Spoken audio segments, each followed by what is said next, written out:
Assalamu alaikum students, welcome back to class. This is your American literature class, and in this class we have been discussing various aspects of American literature, and I have tried to bring you through the different movements onto the present day and age. What we have been doing in the last couple of lectures is American poetry and its contribution to American literature.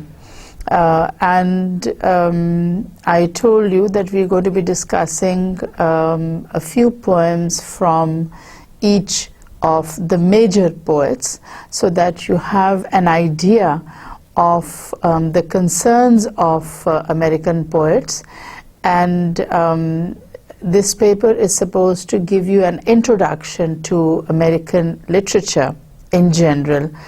My aim is not to discuss any one aspect in detail, but it is to provide you with an introduction and to guide you as to what you should study in your pursuit of literature. Now, you've done various genres. We started off this module with an essay on self-reliance by Emerson. We went on to short stories, and currently we are dealing with poems, and poems as they are representative of the different movements in American literature. Some of these movements were duplicated, or you can say copied, from movements in Europe. Others are specifically American, and you do not have a duplication of these movements in Europe or England, to be more specific. One of these is the Harlem Renaissance. That is something that is specifically related to the United States and the development of arts and culture in the US, and that does not have a parallel in Europe or in England. So we have covered that aspect, and when we were doing Zora Neale Hurston, I discussed with you a little bit about the Harlem Renaissance and how far it impacted American literature and American arts at that particular time. What we are going to be doing today is a few more of the poems which are representative of American movements and which are representative of the times, the age, the period in which they were written. We're going to start off with a poem by W.B. Yeats, and the poem is titled The Second Coming. Let me give you a little background to those who may not have studied Christianity and its teachings and preachings. The Second Coming is a term that refers to the rebirth or the arrival of Christ into this world. You know that the birth of Christ was hailed as a major event, and it had lasting impact, lasting influence on the entire world. The followers of Christ, who are known as Christians, have certain beliefs that are specific to their religion, and there are other beliefs that are shared by what is known as the Abrahamic Religions, and which includes Judaism, Christianity, and Islam. We call people who practice Judaism or who follow Christianity to be the people of the book, in the sense that the prophets and the incidents that have been mentioned both in the Torah or the Psalms of David and the Holy Bible, are common to the three religions, because all three give equal credit, equal importance to the prophet Abraham, or Ibrahim alayhi salam, as we call him. So the second coming is something that is specifically related to Christ and the beliefs of Christianity. And there are certain ideas that are associated with the time when Jesus reappears. Of course, Yeats has taken up the idea of the second coming, and he has given it a different twist. Yeats was one of the most famous poets. He has an Irish background, and there are images and symbols that he uses in more than one of his poems.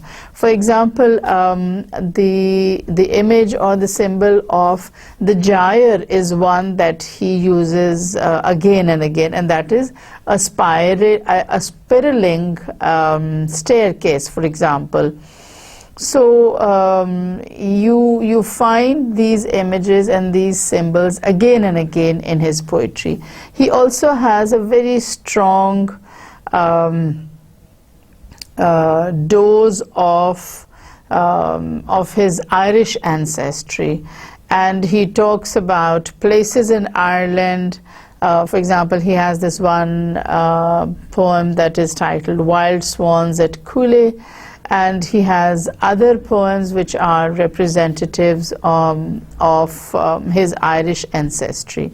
This one has a Christian background, I'm going to call it. I'm not going to call it a religious background, because all readers of Yeats may not necessarily be Christians. So he has a specific idea in mind, and I'm going to try to explain to you how Yeats uses this idea and how it reflects his background and what was happening in the United States at that time. So the second coming, and the poet is W.B. Yeats. Now I know his name is spelled the same as Keats's poem, Keats's name, I'm sorry, but it's pronounced differently. There's the difference of the first letter only, but it has a totally different pronunciation. So don't go around saying Yeats, because people are going to laugh at you and they're going to say, you know, we don't know what kind of teaching is going on here. And look at this man, he's pronouncing this name in the same rhyme pattern as that of Keats. So W.B. Yeats and the second coming. Turning and turning in the widening gyre, the falcon cannot hear the falconer. Things fall apart, the center cannot hold. Mere anarchy is loosed upon the world. The blood-dimmed tide is loosed, and everywhere the ceremony of innocence is drowned. The best lack all conviction, while the worst are full of passionate intensity. Surely some revelation is at hand. Surely the second coming is at hand. The second coming, hardly are those words out when a vast image out of spiritus mundi troubles my sight. Somewhere in sands of the desert, a shape with lion body and the head of a man, a gaze blank and pitiless as the sun, is moving its slow thighs, while all about reel shadows of the indignant desert birds. The darkness drops again, but now I know that 20 centuries of stony sleep were vexed to nightmare by a rocking cradle, and what rough beast, its hour come round at last, slouches towards Bethlehem to be born. So turning and turning in the widening gyre, the falcon cannot hear the falconer. Yeats is referring to what was happening in the United States and Europe at the time that he wrote this poem. And this is one of those poems in which he mentions the gyre, the spiraling movement upwards. And he says that although the falcon is turning in the gyre, it cannot hear the falconer. In other words, it cannot hear the words of its master. It has no guidance. Things fall apart. The center cannot hold. Mere anarchy is loosed upon the world. So it's like everything is falling apart. Whatever was the tradition, whatever was the culture, whatever was routine is no more routine. Unexpected things are happening and expected things are not happening. So things fall apart, the center cannot hold. You know that it's one of the basic laws of physics that as long as something is turning fast, it will hold different parts of the object together. For example, the earth rotates on its axis. The earth also revolves around the sun. So the earth is turning and turning. There's a particular orbit, you know, a particular path that planets take, and they don't go out of their path because there's something that holds them to the center.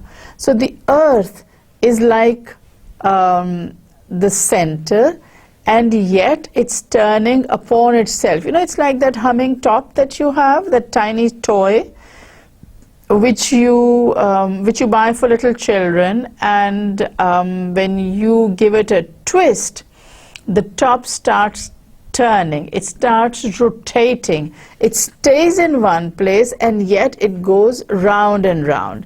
So he says that turning and turning in the widening gyre, the falcon cannot hear the falconer, because when there is this circular movement, it's not silent. There is noise that is produced because you have this huge mass that is moving. It's not something like, let's say, I move this hand and I can move it silently. When you have an object as huge as, let's say, planet Earth, then when it moves, you hear the sound, and the sound is so loud, the sound is so strong that you cannot hear the falconer, you cannot hear the words of advice. Things fall apart, the center cannot hold, mere anarchy is loosed upon the world. There's no guiding spirit. As long as the earth is rotating on its own axis, there is the center, and the center holds everything together. If the center breaks, if the nucleus breaks, if, let's say, that steel rod that is inserted in a humming top, that breaks, what's going to happen? Everything is going to fall apart. Everything is going to fall into pieces.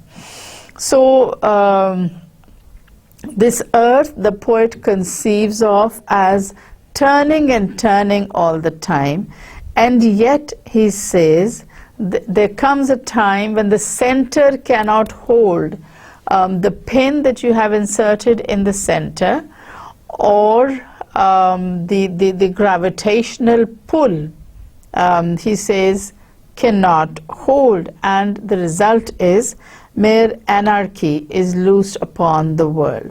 The blood-dimmed tide is loosed, and everywhere the ceremony of innocence is drowned. So innocence is put on the back burner. No importance is given to innocence. It's smartness, cunning, intelligence. These are the characteristics, these are the features that gain prominence, and everything else goes into the background. The best lack all conviction, while the worst are full of passionate intensity. This is something that Bacon also refers to, and if you go back to your Prose 1 paper in the second semester when we were doing Francis Bacon, we studied the fact that Bacon says something that is similar to what Yeats is saying here. And what Yeats is saying is that the best people lack conviction. The best people either refuse to believe or they are not willing listeners. And yet, the worst are full of passionate intensity. This is like you have two students. One is very hardworking, very intelligent, and his intellectual level is far above that of an ordinary student who bunks classes, who does not attend conferences, who doesn't submit his assignments on time, and is cribbing and all the time. So when he says that the best lack all conviction, while the worst are full of passionate intensity, he is talking about men who are doing a lot of good work, who are figures in authority, and yet their influence is undermined because they are not convinced. They are not convinced that what they are doing is right. They are not convinced that what their enemies are writing is absolute rubbish. So the best lack all conviction. People with a lot of experience, a lot of examples, they will feel sometimes that they cannot fulfill the demands of the readers. But the worst writers will be full of passionate intensity. The worst writers will know what it is that they lack, and which Yeats is talking about. Surely some revelation is at hand. Okay, let me take you back. It is said that when Christ comes again to planet Earth, a lot of things are going to be changed and revised. A lot of drastic changes are going to take place. So he says the best lack all conviction, while the worst are full of passionate intensity. The best people, those who have the genius, those who have the intellectual capability, they are not confident. And yet those who have no merit, they are full of passionate intensity. They keep going around saying, I can do this and I can do that and I've done this and I've done that, while people who have actually done it will not even say anything about it. Surely some revelation is at hand. So this whole idea is in line with the Christian prophecy that Christ will come again. And it is also thought that when you see something like the poet does, when he says that the ceremony of innocence is drowned, and the best lack all conviction, while the worst are full of passionate intensity, it's a lot of different events and incidents that are combined with the second coming. Christ is not going to appear in a void. He's not going to appear let's say, without any fanfare or any ritual. So he says, surely some revelation is at hand, surely the second coming is at hand. The second coming, hardly are those words out. So when he starts thinking of what it can possibly be, the idea that comes to his mind is that this is the second coming. You know, we cannot have the sun being sent to set, and everything in this world undergoing change. He believes that it's because of the second coming, because Christ has appeared again. Therefore, everything is going to be in chaos before Christ brings it back to action and form again. So the second coming, hardly are those words out, when a vast image, out of spiritus mundi troubles my sight.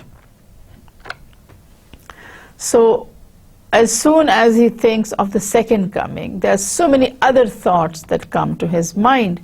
One of these is like the story of the man in the desert, the man who is in the desert because he not only wants to see the different sculptures, but he also wants to see them from a point of view that is positive. So when he's convinced that the second coming is definitely scheduled to happen, he is reminded of a vast image out of spiritus mundi. He's being derogatory in the sense that the image that he gets of the second coming does not really match the teachings of Christianity. The second coming is the arrival on earth again of Jesus Christ. But what Yeats sees, the image that comes to his mind, is that of a shape with lion body and the head of a man, a gaze blank and pitiless as the sun. Now, Christ is supposed to be a human being, and yet the image that Yeats perceives is that of let's say the Egyptian Sphinx, the body of a lion and the head of a man. Now there are people who say that the Sphinx at Giza is actually not the body of a lion and the head of a man, but the body of a lion and the head of a woman. But Yeats here talks about the shape of a lion, the body, and the head of a man. And he adds something else to it which is very, very un-Christ-like, and that is a gaze blank and pitiless as the sun. So there have been 2,000 years between the time that Christ first arrived and the new millennium. It was believed that Christ would rise again. And that's what this whole poem is based around. So the only difference between this Sphinx and the creature coming out of the desert is that Yeats's Sphinx has a gaze blank and pitiless as the sun, whereas Christ's eyes are full of pity, full of love for his fellow beings. So this creature with a gaze blank and pitiless as the sun is moving its slow thighs, while all about it reel shadows of indignant desert birds. You know what desert birds are? Vultures. And they are indignant because in the desert they don't expect anyone to survive. There's no water, it's extremely hot in the daytime and cold in the night time, and the temperature drops in such a way that it can be very dangerous for the body. But Yeats says that this image that I perceive is moving its slow thighs, that is, it's walking slowly. Remember, it's in the desert that he perceives it, and this desert is compared to the desert of Giza, where you have the statue of the Sphinx. You know, it's huge. You have the pyramids of Giza, and then you have the Sphinx. And history says that the Sphinx was a monster, and it was placed at the entrance so that whoever passed by, the Sphinx would ask a question, and when those people were unable to answer, it would attack the person and eat him up. So this concept that Yeats is giving of a Sphinx or of the second coming is slightly different.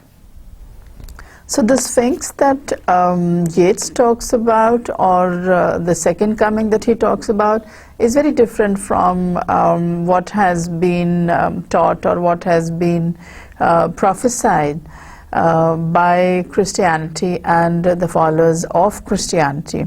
So this is a Sphinx that has a gaze that is blank and pitiless, and it's a very sort of cruel image that Yeats evokes here. And then it's not like the resurgence of peace and joy that he talks about. He is giving the impression that the second coming is a monster that is moving in the desert. He talks about a gaze blank and pitiless as the sun. It's a gaze that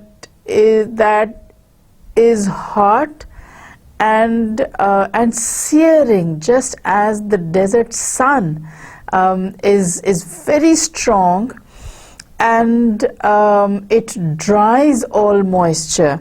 So the image that he gives is not that of a benevolent personality moving towards the desert. It's a cruel beast that is moving. It's a monster that is moving, while all about it reel shadows of the indignant desert birds. And he has sort of given what we call animated or human features to these birds when he says that these desert birds are indignant. And the desert birds are indignant, these vultures are indignant or angry and frustrated because this beast refuses to lie down and die. It's only when animals are dead that the desert birds will attack.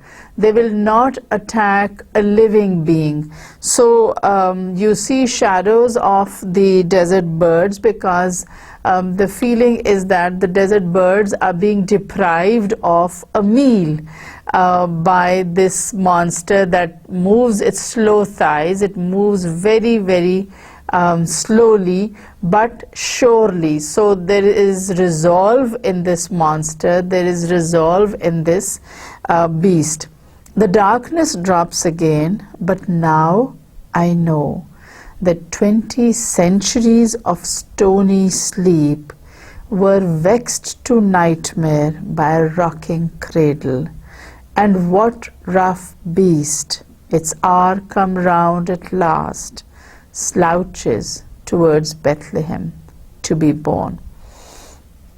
Now Bethlehem is the place where Christ was born, and because he is talking about the second coming, the arrival again on earth of Christ, therefore the mention of Bethlehem is very significant here. The difference is that in the earlier story, 2000 years ago, in fact 2014 years ago, it was a benevolent personality that was born in Bethlehem. But the beast that is moving now towards Bethlehem, it's walking in the desert and it's headed towards Bethlehem, is an animal, and it's a beast that does not have any human characteristics at all. So this image that is coming out of Spiritus Mundi, it troubles the poet, it bothers the poet, because this is not what he has been waiting for. This is not what Christians the world over have been waiting for. 2000 years they have waited, and now when the hour is come round at last, when the time has come for Christ to show himself again in this world, we are faced with this monster, with this beast. It's not a benevolent personality. It's not the epitome of love and affection and kindness that is symbolized in the person of Christ. It's a beast. It's a monster that is walking through the desert and that is headed towards Bethlehem. The images that Yeats comes up with are very negative, but they are very representative of the times, because it was thought that when 2000 years have elapsed since the death of Christ, Christ will appear again in this world, and the problems of the world and its inhabitants will be resolved.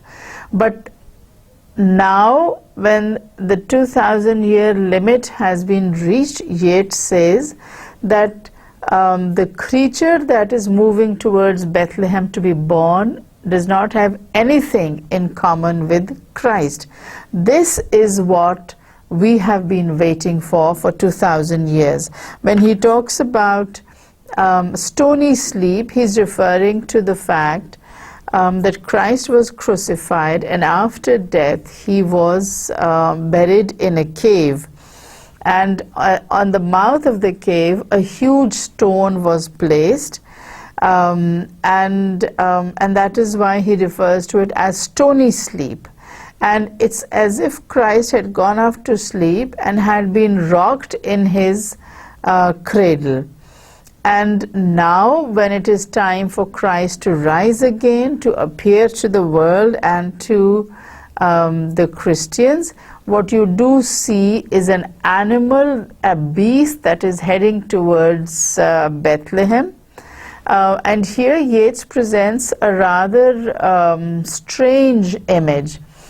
The beast is walking towards Bethlehem, and yet Bethlehem is the place where Christ was born. So the beast heading towards Bethlehem is going to be born in Bethlehem. The images that Yeats presents here is one that is of a full-grown beast, and the other is of a beast that is to be born, because the time period that was prophesied has elapsed, and therefore there should be the second coming. Christ should reappear.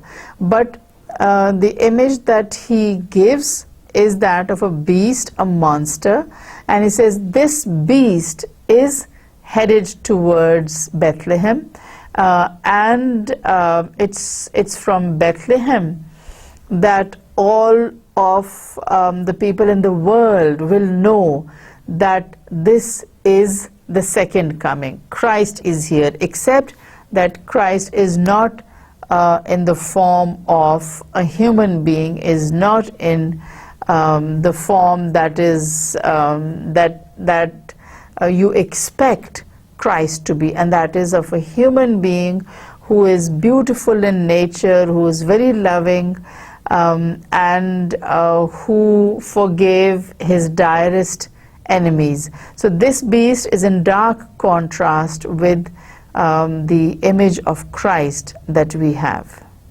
So Yeats brings in very different ideas. You know, it's not at all what you expect when you read the title, The Second Coming. So that's what we're going to do about Yeats. Now, the poem that we're going to start now is The Seafarer, and it's by Ezra Pound.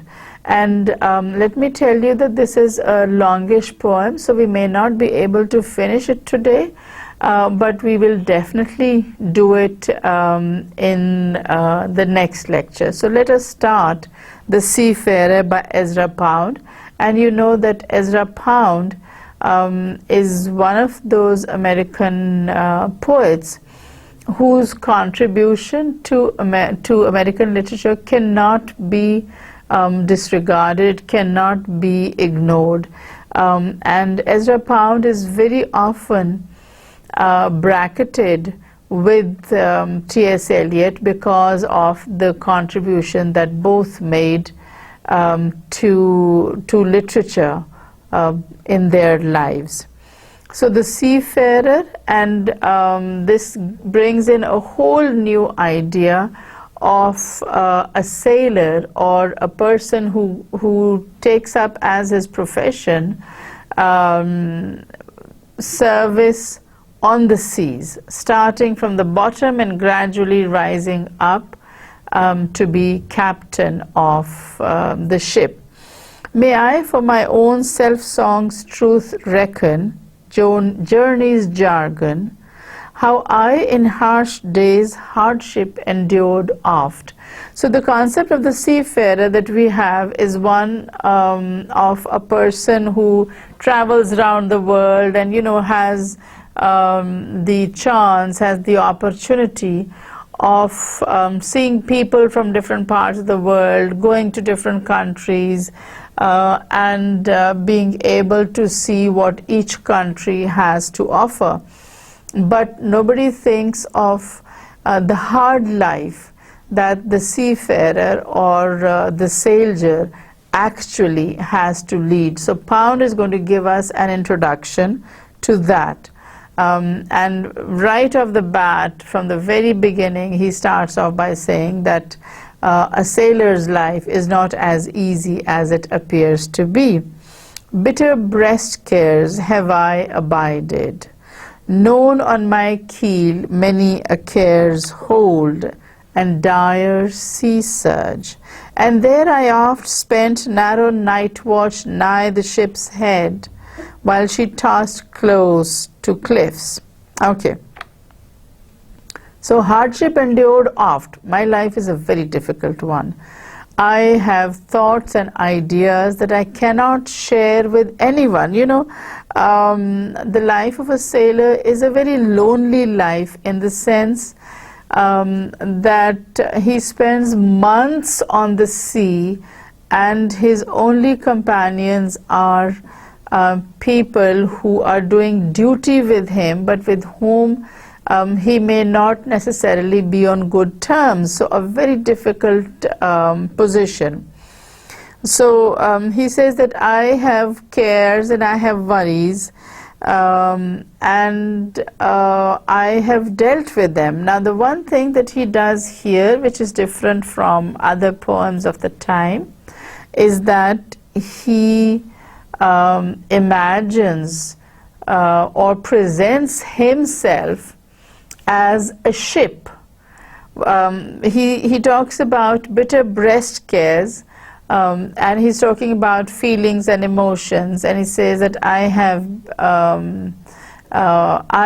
lot in my heart that I cannot reveal to anyone.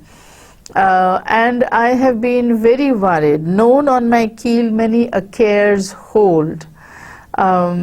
It's not just that I have problems, but some of these problems are such that that I cannot forget them. And I would like to share with my readers what my problems are, because when we look at a ship from afar, we see the ship sailing on the oceans, we think, oh, you know, what a wonderful time those people must be having. They get to see all the different countries, meet different people, etc., etc., etc. So Pound says nothing of the kind. A seafarer's life is very, very difficult. And there I oft spent narrow night watch nigh the ship's head while she tossed close to cliffs. So, you know, I have been taking care of the ship when it is very close to the cliffs. Now, the one thing that sailors in general, and particularly those who are commanding the ships, have to be very careful about, and that is underwater rocks. Those that are above the surface of the water you can see and you can watch out for them, but rocks which are below the water cannot be seen, and those are the dangerous areas. So he says that my duty was to remain awake at night and guard the ship, because the ship would stop moving. The ship would have to be pulled into harbor. If people go off to sleep on a ship, the crew goes off to sleep, and a storm comes up, there's no knowing what might happen. My feet were by frost benumbed, chill its chains were, chafing sighs, hew my heart around, and hunger begot mere weary mood. Lest man know not that he on dry land loveliest liveth, list how I, care wretched, on ice cold sea, weathered the winter, wretched outcast, deprived of my kinsmen, hung with hard ice flakes where hail scur flew, there I heard naught save the harsh sea, an ice-cold wave, at whiles the swan cries, did for my games the gannet's clamour, seafowl's loudness was for me laughter. The muse singing all my mead drink, storms on the snow cliffs beaten, fell on the stern in icy feathers, full oft the eagle screamed with spray on his pinion. Okay, now I've read a few pages, but I'm going to sort of give you a broad outline of what he's talking about here. So he says, when I am on duty, I have a lot of things to think about. I do night watchman duty, and that is possibly the most difficult duty, because the weather is cold, you can't see anything, you feel hungry, you cannot leave your post because you are the only night watchman, and if you also disappear from your post, it just might happen that the ship crashes against the cliffs and falls apart, literally breaks apart. So he says, I can't risk that, and that makes my duty doubly tough. So he says, lest man know not that he on dry land loveliest liveth. You know, people who live on dry land, he says, they are the luckiest. They have the best of both worlds because they happen to live on dry land, and they not only live on dry land, but they are able to communicate with their families and friends. They are able to eat and drink whatever and whenever they want to. Whereas on board a ship, you can't do that. You have to eat whatever the ship's cook makes you, and ship's cooks are notorious for making things that are unpalatable, that are very difficult to digest. So he says that I, on the ocean, on the sea, have to do my duty, whether there's an ice storm blowing or I am far from my relatives. Even if it gets to be so cold that ice flakes hang on my body and I look like a giant icicle or a giant stalactite, I still have to do my duty. So he says, I cannot really stop because of weather. I have to remain on my post.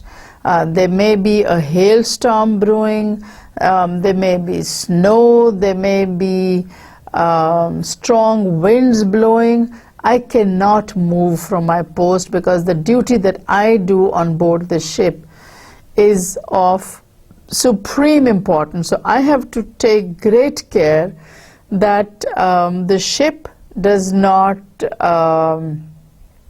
let's say, founder on the cliffs, that I report everything that I see, and for this he says I cannot move from this place, I cannot change my time, I cannot change my place. This is my duty, this is the post where I am supposed to be, and my duty is at night time. So I cannot really take breaks, I cannot exchange my duty. My games are the gannet's clamor, my games are the huge amount of noise or the din that the seabirds make. That's the only music that I have, that's the only entertainment that I have. So these birds, they make a lot of noise, they fly hither and thither, but I cannot move from my place until my replacement comes along. So whether there are storms brewing or there is snow and ice, I have to stay in this place. I have to make sure that I am guarding my post. Not any protector may make merry man faring needy. This he little believes, who I in winsome life abides mid burghers, some heavy business, wealthy and wine flushed, how I very oft must bide above brine. So no matter what the time, no matter what the weather conditions, when I am on duty, I have to do my duty.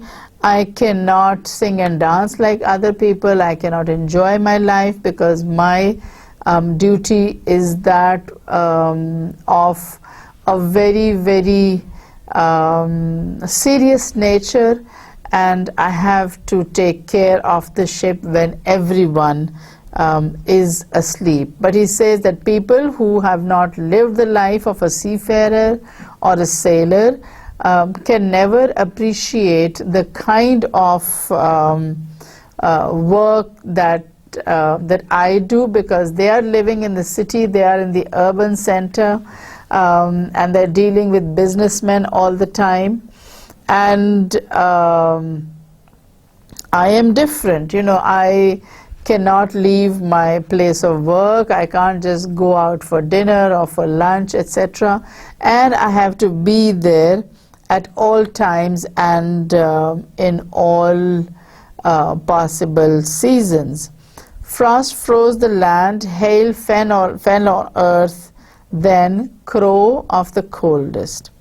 Nevertheless there knocketh now the heart's thought that I on high streams the salt wavy tumult traverse alone. So he says, frost froze the land. It was so cold that everything froze. Hail fell on earth, corn of the coldest. So the food is cold, the weather is cold, I am cold, and yet there's no relief. It's a duty that I have to do, and there are no two words about it.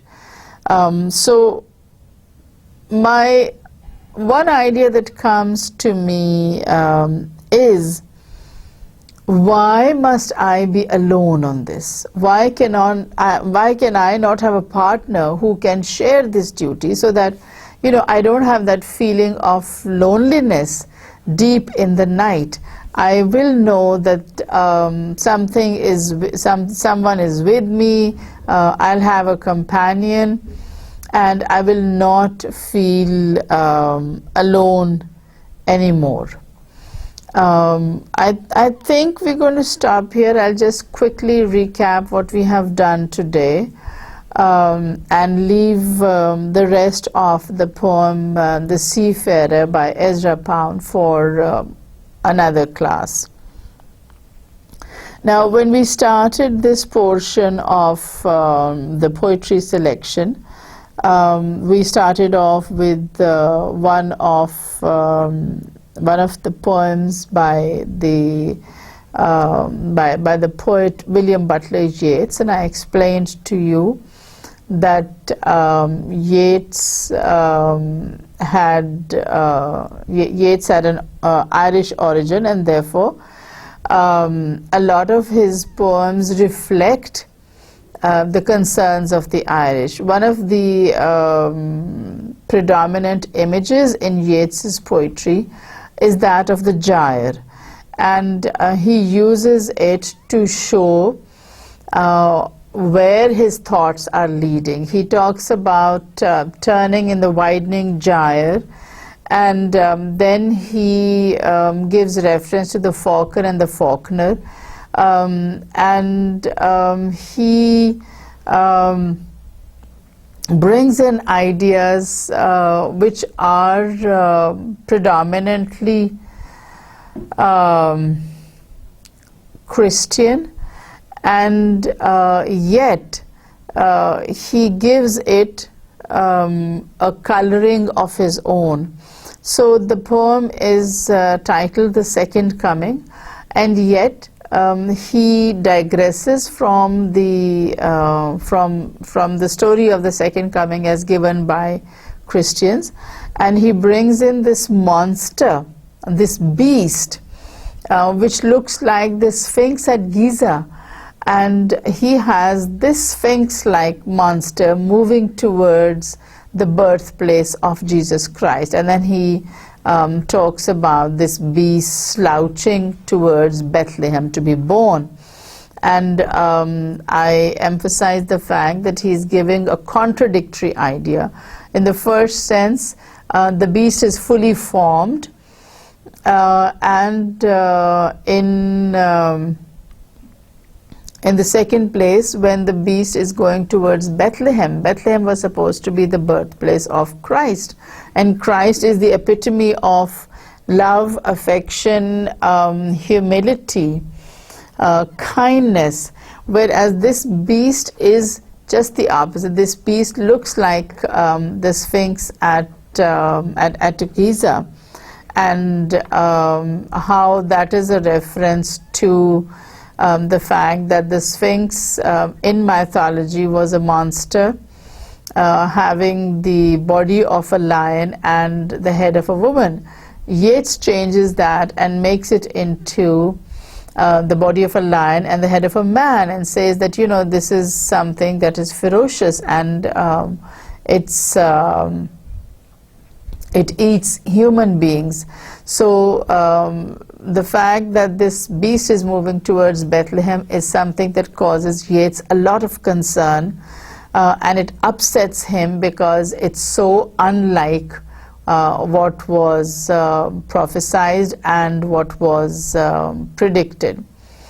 The second poem that we started is The Seafarer by Ezra Pound, and this poem focuses on the life of a sailor and how Pound tells us the details, and he says that people who look at sailors or who know sailors have a kind of inflated idea of what a sailor's life is like, and so they will think that it's a very happy life, full of entertainment, because you get to go to so many different countries and you meet people from all over the world.